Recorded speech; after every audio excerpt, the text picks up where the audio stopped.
भारत के नवीकरणीय ऊर्जा क्षेत्र में 2030 तक 32 लाख करोड़ रुपए के निवेश की जरूरत। आईआरईडीए चेयरमैन का बड़ा बयान। आईआरईडीए के चेयरमैन और मैनेजिंग डायरेक्टर प्रदीप कुमार दास ने 23वें इंडिया पावर फोरम 2024 में बड़ा बयान दिया है। उन्होंने कहा कि भारत को 2030 तक अपने नवीकरणीय ऊर्जा लक्ष्यों को हासिल करने के लिए करीब 32 लाख करोड़ रुपए के निवेश की जरूरत होगी। दास का कहना है कि इस क्षेत्र के लिए समय पर वित्तीय समाधान और इनोवेटिव अप्रोच अपनाना बेहद जरूरी है। दास ने वित्तीय संस्थानों से अपील की है कि वे एक कस्टमर केंद्रित और सेक्टर केंद्रित दृष्टिकोण अपनाएं।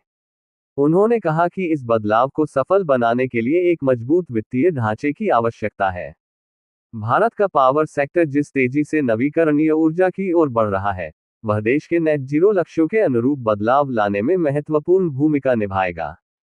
2030 तक का पहला चरण ऊर्जा उत्पादन को बढ़ाने पर केंद्रित होगा ताकि देश की ऊर्जा जरूरतों को पूरा किया जा सके।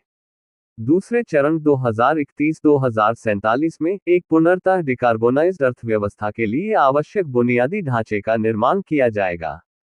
इस दीर्घकालिक दृष्टि का उद्देश्य 2047 तक विकसित भारत का निर्माण करना और 2070 तक नेट जीरो उत्सर्जन लक्ष्यों को पाना है। दास ने उभरती तकनीकों की भूमिका पर भी जोर दिया, जिनमें ग्रीन हाइड्रोजन, ऑफशोर विंड और ई मोबिलिटी अहम है। उनका कहना है कि कार्बन रहित ऊर्जा न केवल जलवायु परिवर्तन की चुनौतियों का सामना करने के लिए महत्वपूर्ण है, बल्कि यह भविष्य की पीढ़ियों के लिए एक सुरक्षित भविष्य सुनिश्चित करने में भी अहम भूमिका निभाएगी।